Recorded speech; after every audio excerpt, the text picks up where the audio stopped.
Olá, produtor! Olá, produtora! Sejam todos bem-vindos a mais um Balanço no Campo.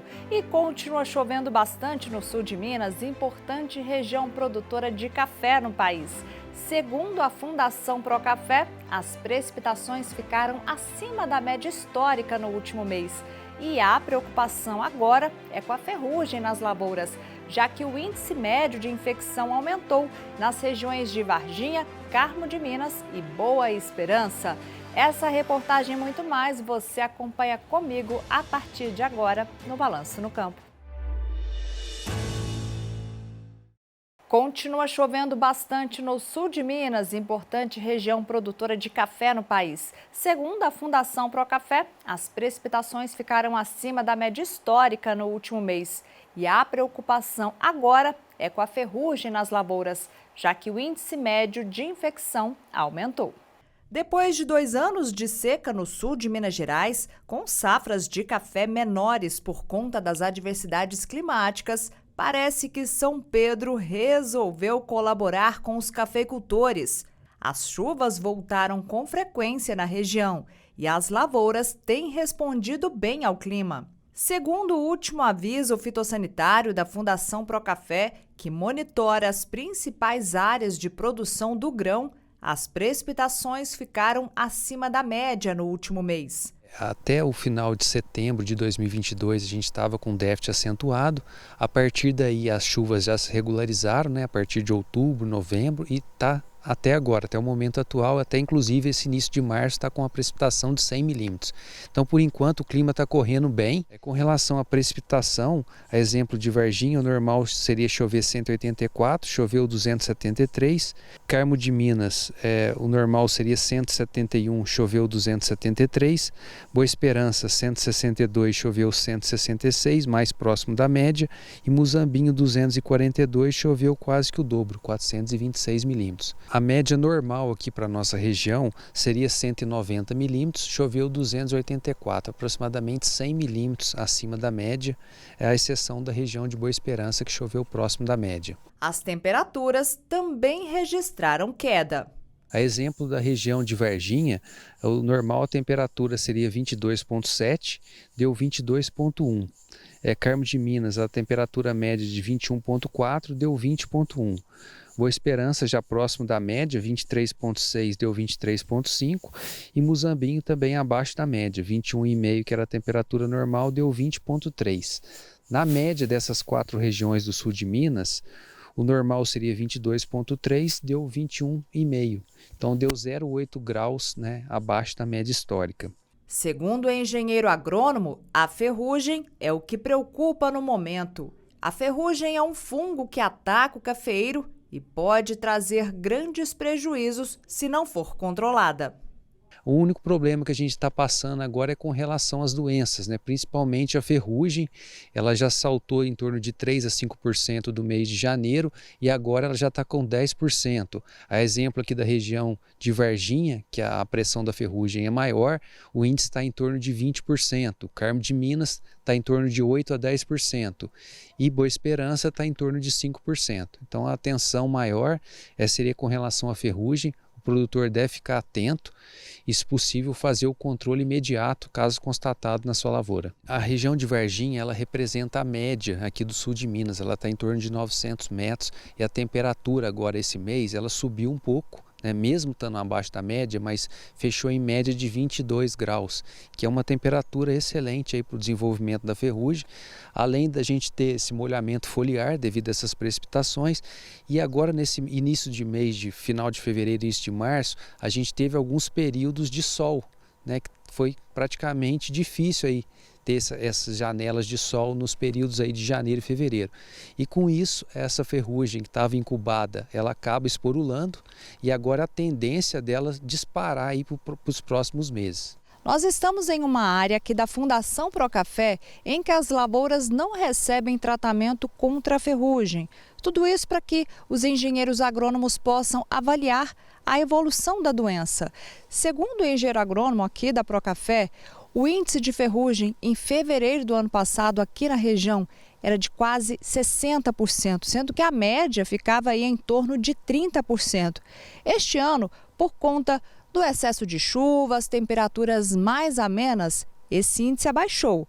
Mas isso não significa que o cafeicultor possa relaxar, muito pelo contrário. É hora dele ficar bem atento para não ter prejuízos na próxima safra. O impacto, né, desse descontrole da ferrugem nesses próximos meses, né, e até às vezes estendendo até março, abril, maio, que a gente chama até de uma ferrugem tardia, é porque isso aí vai impactar não a safra agora atual do produtor, que o fruto já está praticamente granado, ele vai entrar em fase de maturação agora. Mas se houver essa desfolha para frente, ele vai sentir já na safra de 2024. Onde ela vai perder folha agora e no momento da florada ela não vai ter folha suficiente para garantir esse bom pegamento da florada. E depois de uma florada não muito boa, o cafeicultor ainda se vê preocupado. Apesar dos frutos seguirem com boa granação, a pergunta que fica é: será que teremos uma boa safra? No momento da florada, em setembro, outubro de 2022, a gente estava vivendo um déficit hídrico, né, bastante elevado e a gente houve um baixo pegamento. Né? Isso agora a gente está vendo, né, na quantidade de frutos por roseta.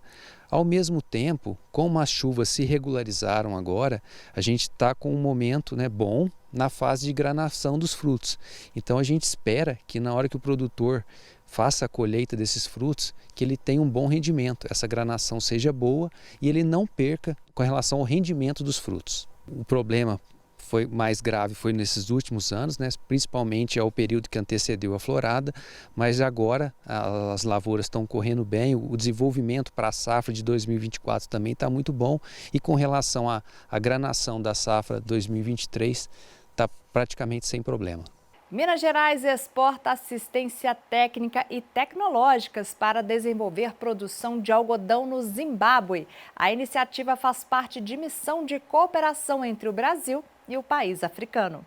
Assistência técnica e tecnologias mineiras estão sendo exportadas para o Zimbábue, país que fica na África. Uma das propostas é desenvolver a produção de algodão do país, especialmente de agricultores de pequeno porte.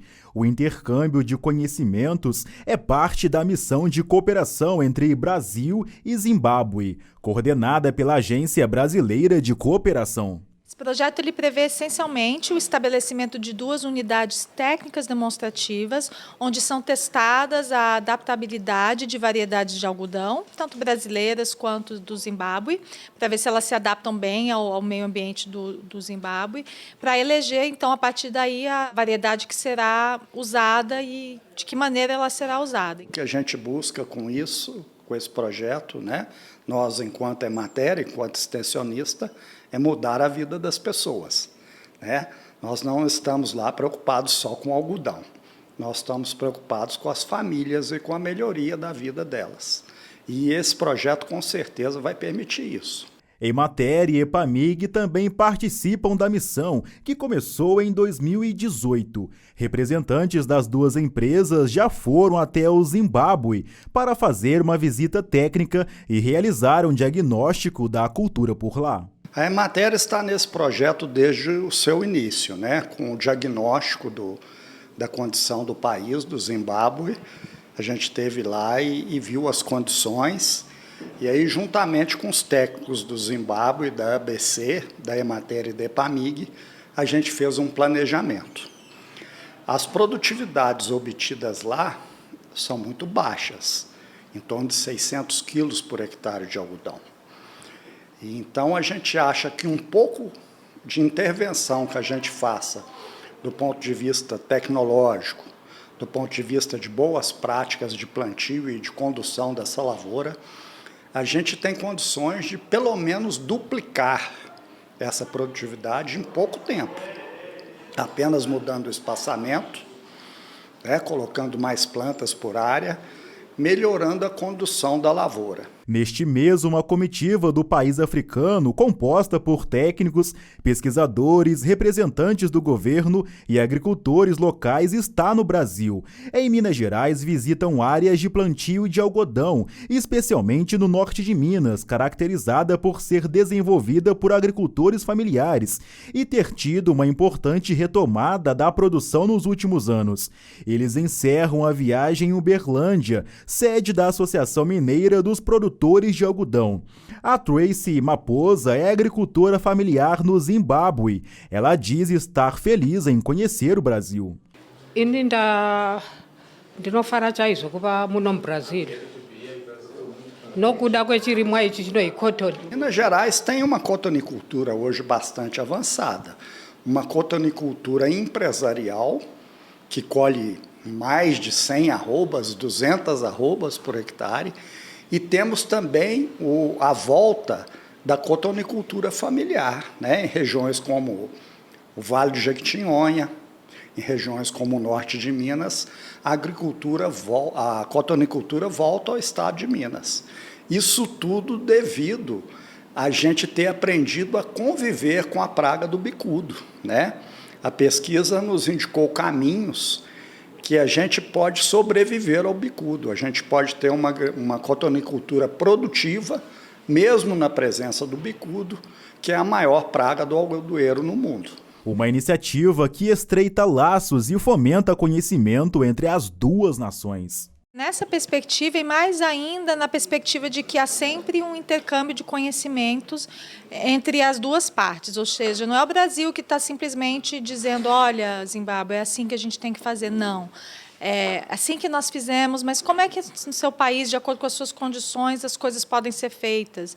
E a gente também aprender com ele. Às vezes eles têm algumas práticas que podem ser adaptadas para o Brasil. Então, é uma via de mão dupla, é sempre um aprendizado mútuo, e é isso que a gente tenta passar nos nossos projetos. São países muito semelhantes do ponto de vista edafoclimáticos, né? Onde nós visitamos, em Cadoma e Gokwe, lembra muito o Cerrado Mineiro, né? Chove menos que o Cerrado Mineiro, chove talvez igual ao norte de Minas, a região norte, o semiárido mineiro, mas com terras boas, terras planas e, na sua maior parte, agricultores familiares. E vamos acompanhar agora como fechou a cotação do café no mercado.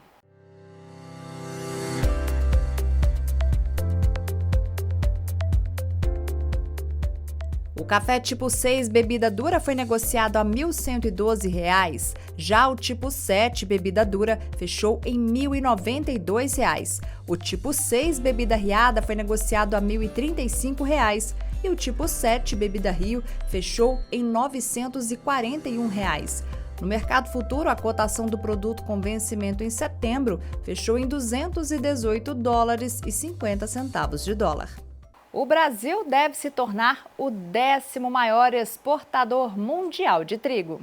Segundo dados do Departamento de Agricultura dos Estados Unidos, a produção recorde de trigo no Brasil vem compensando a menor disponibilidade do produto na Argentina, que é a principal fornecedora do cereal ao país.